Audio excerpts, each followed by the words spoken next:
Quando falamos de conhecimento real, e aqui não me refiro à informação comum, mas àquilo que transforma profundamente o ser, precisamos entender que ele nunca surge por acaso. Uma escola verdadeira, um círculo interno de conhecimento, não é algo que aparece de forma mecânica. É o resultado de condições específicas, raras, que precisam estar presentes para que ela exista. E aqui está o ponto. Embora ela não possa surgir por acidente, pode ser destruída por acidente. Assim como uma obra de arte que nasce de uma tríade especial de forças, mas que mesmo sendo única pode ser queimada como qualquer outro objeto. Uma escola é algo vivo, mas vulnerável. Sim, digo vivo. Porque de certa forma uma escola real é um organismo. E como todo organismo, um dia morre. Não importa quão grandiosa seja a sua origem, se as condições que a mantêm viva são destruídas, ela deixa de existir. E quando isso acontece, talvez o que reste sejam apenas ideias. Mas ideias, né, não flutuam sozinhas pelo mundo, né? Elas precisam de mentes vivas para se manifestar. É fácil esquecer que uma escola não é apenas um depósito de teorias. Ela não existe para acumular doutrinas ou fórmulas.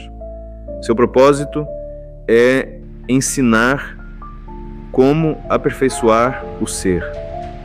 E isso só acontece quando há pessoas que compreendem o trabalho e estão dispostas a realizá-lo. Mas e as ideias? Elas não podem continuar? Podem, em parte. Ao longo da história, ideias foram registradas de diferentes formas, e algumas dessas formas são tão cifradas que, sem a chave, se tornam inacessíveis. É como acontece com os evangelhos. Sem a explicação de alguém que sabe, ou sem uma mudança real, né, de ser, eles se reduzem a uma narrativa duvidosa até do ponto de vista histórico. E pior, capaz de produzir interpretações distorcidas. O Novo Testamento, por exemplo, não foi escrito para todos no mesmo nível. Ele foi composto para escolas e para diferentes graus de compreensão. Cada palavra, cada frase carrega múltiplos significados. E só quem alcança determinado estágio é capaz de perceber isso. É como se o texto tivesse trancado a sete chaves. E a única forma de abri-las é encontrando uma chave que leva à próxima, e assim sucessivamente até que todas se revelem. O curioso é que só quando alcançamos esse ponto é que percebemos que cada nível de compreensão abre novas portas, né? E que para chegar ao próximo precisamos crescer internamente. No caminho há um elemento essencial, a lembrança de si.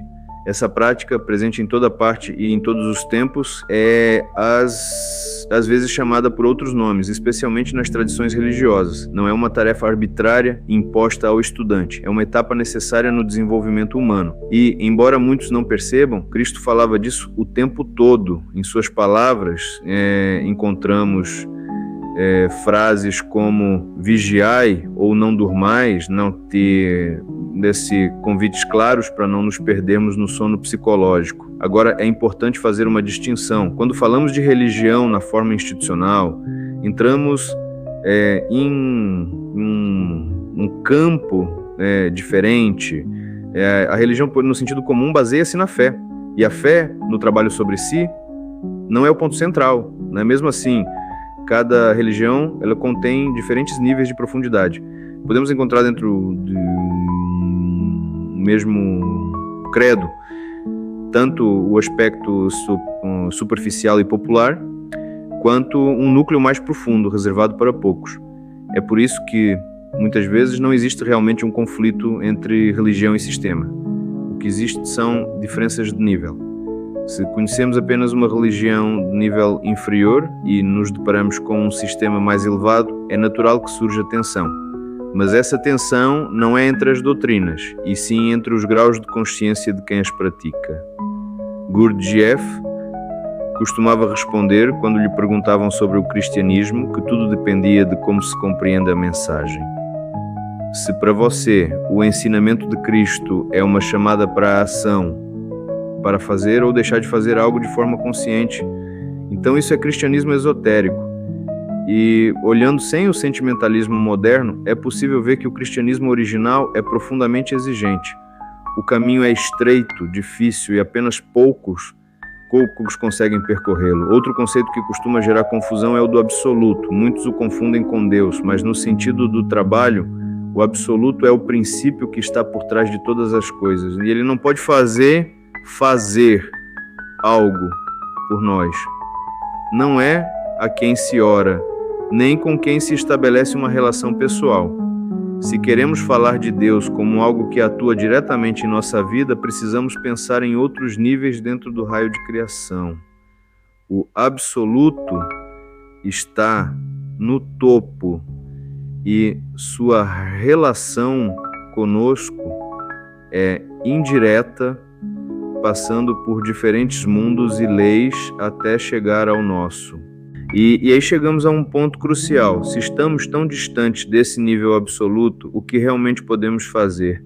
A resposta começa no estado em que nos encontramos agora. A maioria de nós está adormecida e nesse sono não há contato com forças superiores. Mesmo quando temos lampejos de algo mais elevado, não conseguimos mantê-los, né? São momentos passageiros que não dominamos, né? Por isso que o trabalho começa com um esforço muito concreto, né?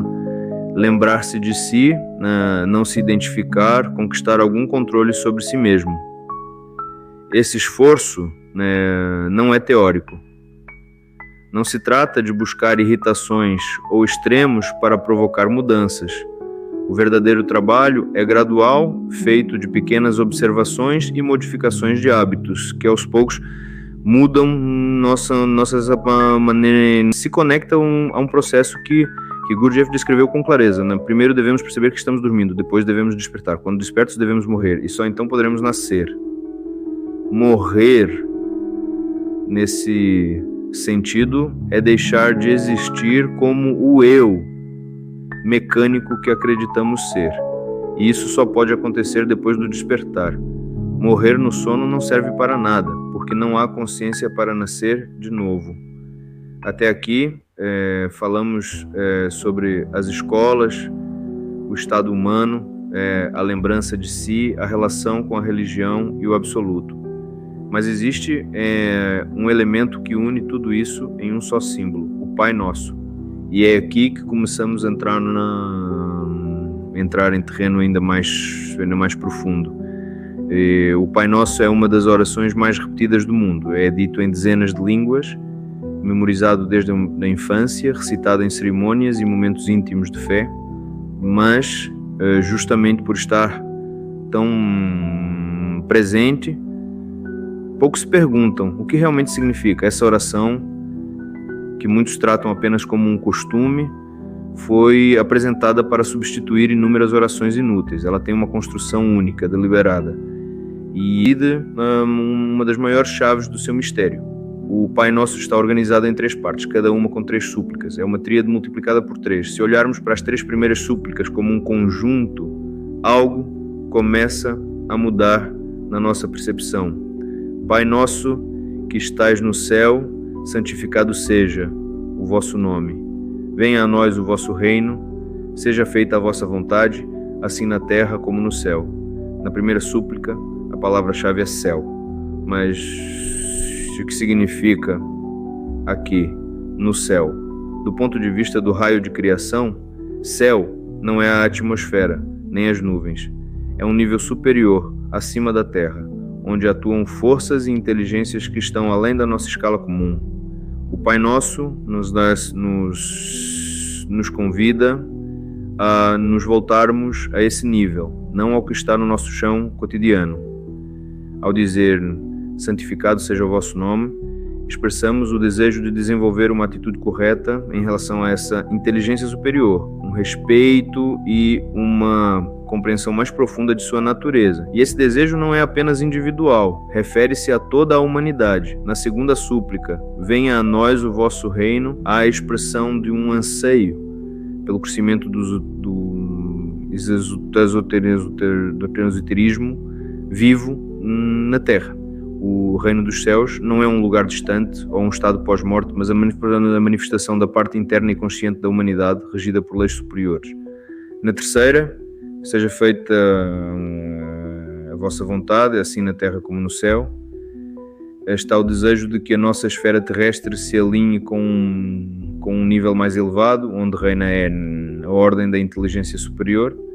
É um pedido para que a vontade divina, ou no vocabulário do sistema, a vontade da inteligência mais alta, possa se refletir também aqui, no plano humano. A segunda parte do Pai Nosso começa com uma frase que, no texto original, tinha um sentido muito mais profundo do que geralmente se pensa. O pão nosso de cada dia nos dai hoje. No grego e no latim mais antigos, a expressão não era de cada dia, mas supersubstancial. Seria, portanto, nos dai hoje o nosso pão supersubstancial. O que é esse pão?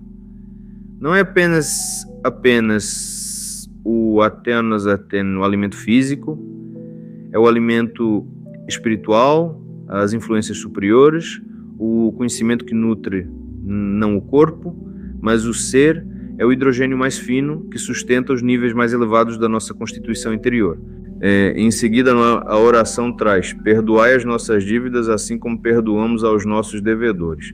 Essa frase, né, aparentemente simples, carrega uma dificuldade imensa, porque no sentido real, ela não fala de dívidas financeiras ou ressentimentos comuns. Ela fala de influências, de ações, de energias. E o perdão no trabalho interior não é automático. Perdoar indiscriminadamente pode ser tão errado quanto nunca perdoar. Em alguns casos, perdoar pode até ser um crime, pois perpetua comportamentos nocivos, né? Na vida comum, as pessoas esperam ou presumem que serão perdoadas, mas numa escola real, nada é perdoado mecanicamente. É justamente o fato de não haver perdão gratuito que dá ao trabalho sua força e sua seriedade. Perdoar, no sentido profundo, exige consciência. E, para ter consciência, precisamos primeiro nos lembrar de nós mesmos. Só então podemos decidir quando o perdão é correto e quando não é. E há algo ainda mais surpreendente. Se houvesse uma divindade benevolente, doente, mas ignorante, que simplesmente apagasse todas as nossas dívidas, isso seria uma desgraça. Não haveria motivo para trabalharmos sobre nós mesmos. Repetiríamos os mesmos erros, certos de que tudo seria anulado no final. A última súplica, né, da segunda parte é: não nos deixeis cair em tentação, mas livrai-nos do mal. E aqui surge a pergunta: qual é a maior tentação? No trabalho, a maior tentação é o sono, o esquecimento de si. É deixar-se cair novamente na inconsciência depois de ter começado a despertar. O mal pode ser entendido como esse retorno ao estado anterior, o abandono do esforço, a justificação para voltar ao modo mecânico. É um perigo real. Muitos que começam o trabalho, em algum momento, o deixam, criando explicações para si mesmos e até se opondo ao que antes consideravam verdadeiro. A terceira parte do Pai Nosso é uma afirmação: pois vosso é o reino, o poder e a glória para sempre. Ela se refere a uma futura ordem de coisas, não a atual. É como se dissesse: quando tudo o que pedimos nas partes anteriores se cumprir, então será assim. Visto dessa forma, o Pai Nosso inteiro pode ser compreendido como uma tríade, onde cada parte representa uma força. E quando deciframos o seu significado, a oração deixa de ser apenas uma súplica. Torna-se um mapa de transformação. Há ainda um detalhe curioso. O Pai Nosso não contém a palavra eu. Isso indica que, diante das forças superiores, não há privilégios pessoais. Todos estão na mesma relação com o divino, todos têm a mesma necessidade do alimento espiritual, né, do perdão consciente e da libertação do mal. Quando mergulhamos nas palavras do Pai Nosso, começamos a perceber que elas não são simples pedidos, mas instruções codificadas para um processo interno de transformação. E para que esse processo aconteça, é preciso compreender algo que parece óbvio, mas que quase sempre esquecemos. Nós não somos senhores de nós mesmos. Podemos desejar ser calmos, mas não conseguimos. Queremos começar algo e terminar, mas somos interrompidos por nós mesmos. Temos milhares de vontades diferentes dentro de nós. Algumas querem perdoar, outras acham o perdão uma fraqueza e outras ainda veem nele uma ameaça ou uma incoerência. É por isso que no trabalho real, o perdão não é automático. Ele exige controle e o controle exige lembrança de si. Sem essa lembrança, perdoar pode ser apenas um gesto mecânico, sem compreensão das consequências. E se compreendermos profundamente, veremos que existem situações em que o perdão é correto e necessário, e outras em que ele é absolutamente errado. O perdão indiscriminado pode ser mais nocivo do que a ausência de perdão, porque se tudo for perdoado sem critério, não haverá incentivo para corrigir os erros. Numa escola real, nada é perdoado mecanicamente. E é justamente isso que permite que seus membros cresçam. Esse rigor é o oposto da vida comum, onde sempre se espera indulgência. Nas escolas, a ausência de perdão automático é uma salvaguarda. Impede que repitamos, sem consciência, as mesmas ações nocivas. Essa compreensão também nos leva a perceber que o perdoar do Pai Nosso não é um ato unilateral. Ele implica reciprocidade. Só recebemos influências superiores quando as transmitimos adiante. O fluxo é duplo. Se interrompemos o movimento, se recebemos e não damos, o circuito se quebra. Já no pedido, não nos deixeis cair em tentação, mas livrai-nos do mal, vemos outro aspecto vital do trabalho. A vigilância constante contra o sono. O sono aqui não é o descanso físico, né, mas a inconsciência. A tentação é esquecer de si, voltar ao estado mecânico depois de ter experimentado a presença. E o mal pode ser visto como tudo o que nos arrasta de volta para baixo. Abandonar o esforço, ceder a justificativas, entrar em atitudes negativas. Curiosamente, às vezes o maior perigo não está no ataque de fora, mas na sabotagem interna, quando nós mesmos justificamos a queda. A parte final do Pai Nosso, pois vosso é o reino, o poder e a glória para sempre. E é um retrato de um estado já realizado. Ela pressupõe que tudo o que foi pedido antes se concretizou. É como se fosse um vislumbre do objetivo, um mundo e um ser alinhados com a ordem superior. Gurdjieff descreveu o caminho dessa transformação em 4 etapas. Perceber que estamos dormindo, né? Despertar, morrer, nascer. A sequência é inquebrável, né? Não podemos nascer antes de morrer, nem morrer antes de despertar, nem despertar antes de perceber o sono. Morrer aqui é deixar de existir como o conjunto mecânico de hábitos, reações e ilusões que acreditamos ser eu. E isso só é possível com vigilância constante e trabalho sobre si. No contexto desse ensinamento, até a oração muda de significado. A oração para o homem comum muitas vezes se reduz a pedir algo ou repetir palavras de forma automática. Mas, no sentido profundo, orar é manter a mente fixa em certas ideias elevadas. É um estado de atenção e presença. Se pudéssemos realmente orar de forma contínua e consciente, isso nos levaria à lembrança de nós mesmos e, com ela, a possibilidade de contato com os centros superiores de nossa natureza, né? Mas essa é a questão, né? Nós não conseguimos sustentar isso, né? Um homem decide orar e 5 minutos depois já está repetindo palavras mecanicamente, sem presença, né? O problema não está nas palavras, mas no fato de que não somos permanentes. Em nós, um começa, outro continua e outro abandona. Somos fragmentados e esse é o obstáculo central. As tradições religiosas têm suas orações e métodos e não há incompatibilidade essencial entre elas e o sistema, né? Hoje, desde que não misturemos as linguagens. A linguagem da religião traz o elemento da fé, a crença em um Deus pessoal capaz de ajudar. A linguagem do sistema parte da observação e da compreensão de leis e fatos.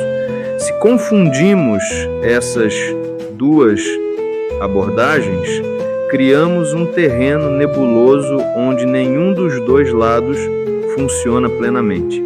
Para o sistema, o absoluto não é o Deus a quem se ora, mas a fonte primordial, que só se relaciona diretamente com níveis muito altos da criação.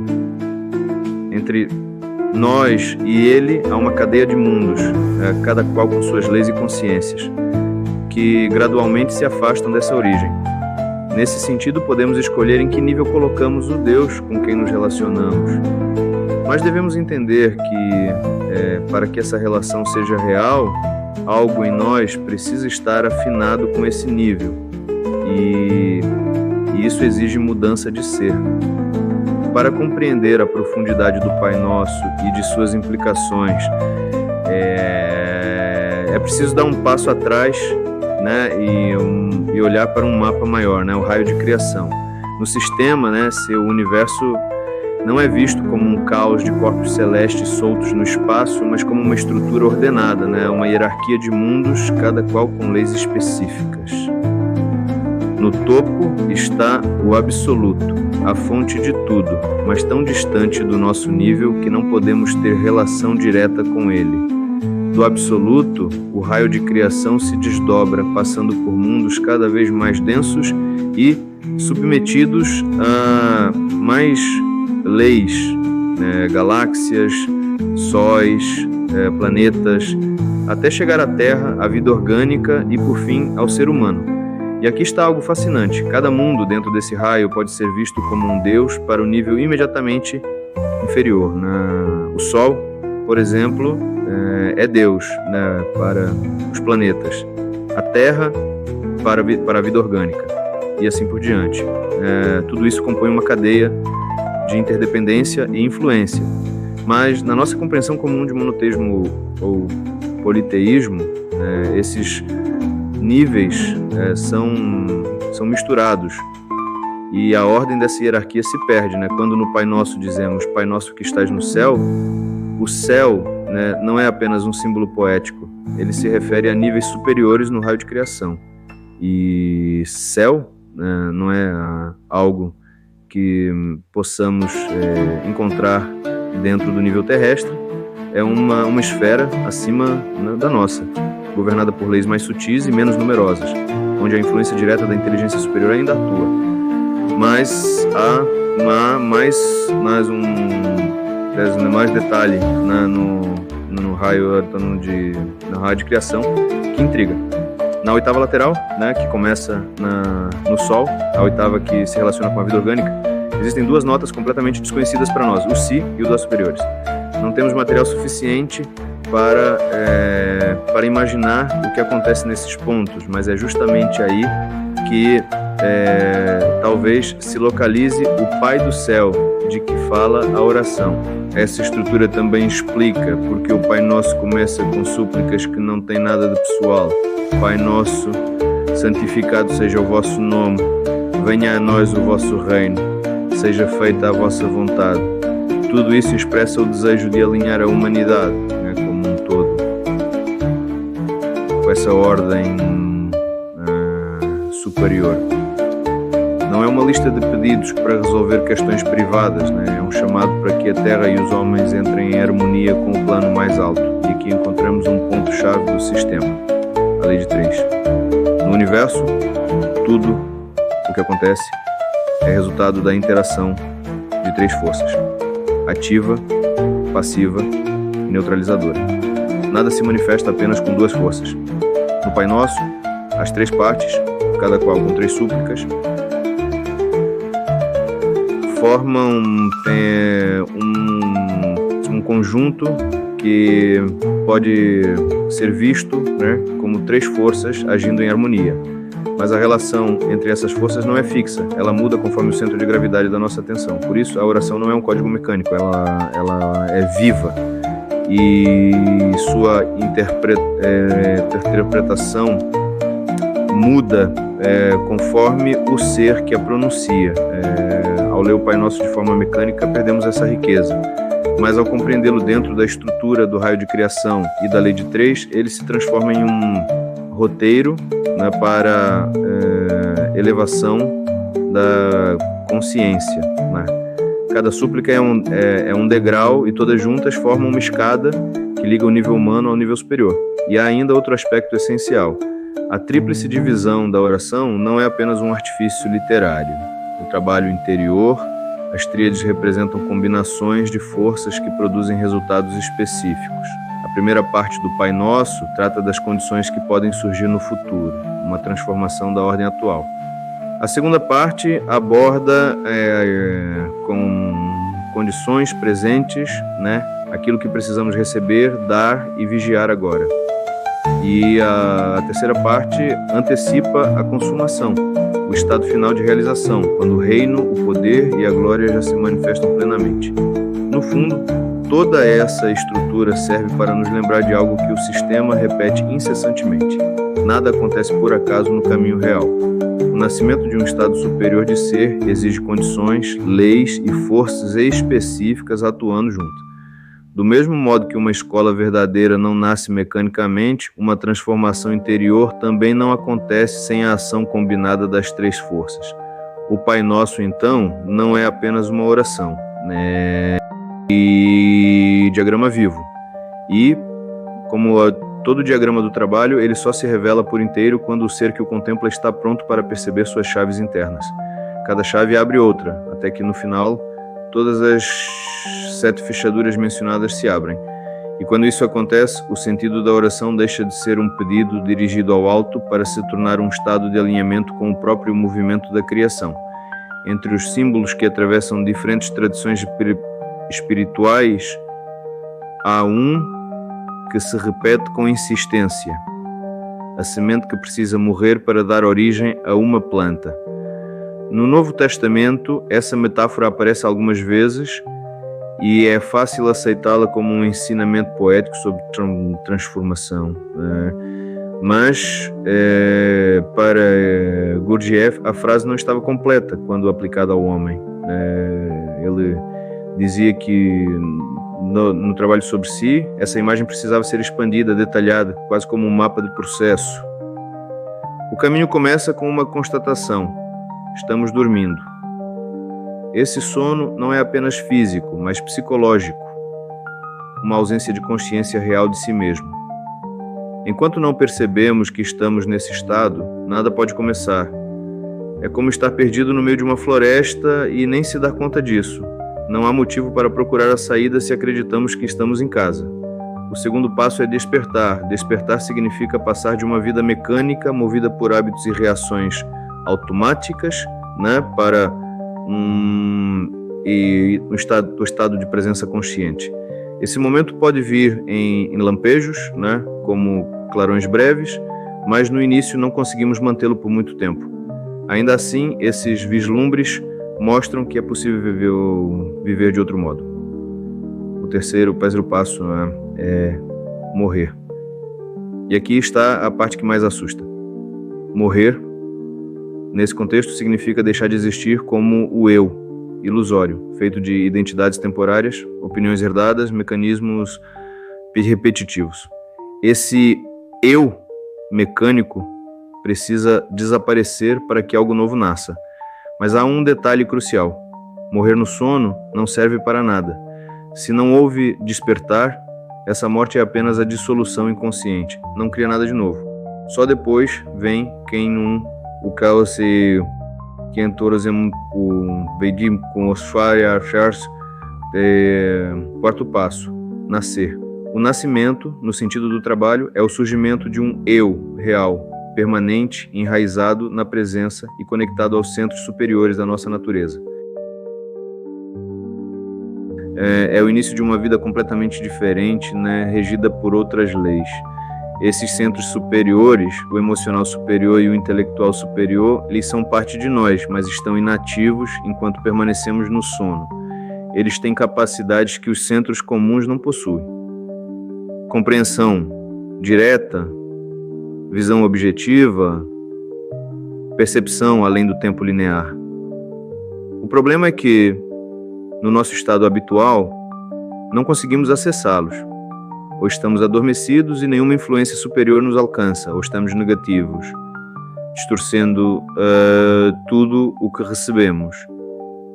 Mesmo quando temos lampejos desses centros, não conseguimos controlá-los. Eles aparecem e desaparecem por conta própria. Por isso, o trabalho começa sempre com algo muito simples e com mesmo tempo muito difícil aprender a separar o real do imaginário dentro de nós, e enquanto não conseguimos distinguir internamente o que é imaginação e o que é percepção real, qualquer tentativa de acessar níveis superiores será perigosa. Muitos caminhos místicos falham exatamente aqui. Confundem a voz do silêncio com vozes imaginárias, tomam ilusões por revelações. Sem discernimento, em vez de nos aproximar da verdade, nos afastamos dela. Esse discernimento começa com a auto-observação. Vemos nossas reações, nossos hábitos, nossos estados internos e percebemos que não temos controle. E é por isso que, antes de pensar em grandes transformações, precisamos trabalhar com coisas pequenas. Mudar um comportamento, sustentar uma atenção por mais tempo, não reagir automaticamente em uma situação que antes nos dominava. Essas pequenas vitórias preparam o terreno para mudanças maiores. Nesse ponto, o ensinamento se conecta de volta ao Pai Nosso. Quando pedimos o pão supersubstancial, estamos pedindo alimento para o ser real, não para a máquina. Quando falamos em perdoar as dívidas, estamos tratando de corrigir de desequilíbrios de energia, influência, não de acertos superficiais. E quando pedimos para não cair em tentação, estamos pedindo força para não voltar ao sono depois de ter despertado. Tudo isso leva a um ponto essencial: o contato com os centros superiores não é algo que possamos forçar diretamente. Ele acontece como consequência de um estado. Se nos tornamos conscientes, se vivemos em presença, se alinhamos nossas forças internas, então esses centros começam a se manifestar espontaneamente. E, quando isso ocorre, a compreensão que antes parecia impossível se torna natural, como se uma língua estrangeira, até então indecifrável, fosse subitamente entendida. Mas, até lá, o trabalho é paciente. Não podemos esperar milagres instantâneos, porque se acontecessem agora, provavelmente distorceríamos tudo. Primeiro, despertamos. Depois, morremos para o falso. Só então, nascemos para o verdadeiro. E é nesse novo nascimento que a oração deixa de ser um conjunto de palavras para se tornar uma expressão viva da nossa ligação com o mais alto. Há uma diferença fundamental que raramente é percebida. Perdoar, ser habituado, peixe, no do Bauedo, não são a mesma coisa. No sistema, são posições distintas. Uma é a do sujeito, a outra do objeto. E por mais que isso incomode, é preciso dizer: não podemos simplesmente ser perdoados no sentido absoluto. O que fazemos gera consequências, e pela lei de causa e efeito, um resultado sempre se produzirá. Não há como alterar essa lei. O que podemos fazer é outra coisa: nos libertar de seus efeitos, escapar da cadeia mecânica que liga causa e resultado. E isso se faz de um jeito muito particular, mudando o presente. Porque, ao mudar o presente, mudamos o futuro. E, por uma ligação misteriosa, mudamos também o passado. No trabalho, há 2 modos de pagar nossas dívidas: mecanicamente ou conscientemente. No modo mecânico, esperamos que os efeitos se cumpram e aceitamos as consequências. No modo consciente, transformamos a nossa relação com aquilo que foi feito. Mudamos nosso estado nosso ser, e isso altera a qualidade daquilo que nos atinge. É como se, ao mudar hoje, o fio que liga o passado ao presente fosse redesenhado, criando um outro desfecho. Mas aqui é preciso ter cuidado. Essa mudança não acontece só pela vontade ou por um ato isolado de arrependimento. Ela exige emoções positivas, reais e influências superiores. Sem isso, qualquer tentativa de alterar o passado será apenas imaginação. São necessários estágios, paciência e, sobretudo, trabalho consistente. Outro detalhe fascinante: no Pai Nosso não existe a palavra eu. Isso não é um acidente. A ausência do eu indica que diante das forças superiores não há privilégios pessoais. Todos estão igualmente expostos à mesma necessidade de alimento espiritual, à mesma responsabilidade por suas dívidas e à mesma vigilância contra o sono. A oração é universal e impessoal porque o caminho que ela aponta é o mesmo para todos, independentemente de crenças, posições sociais ou histórias pessoais. E aqui, se voltarmos a olhar para a estrutura da oração como um todo, podemos vê-la como uma tríade completa. A primeira parte aponta para condições futuras, o alinhamento com a vontade superior, a santificação do nome, a vinda do reino,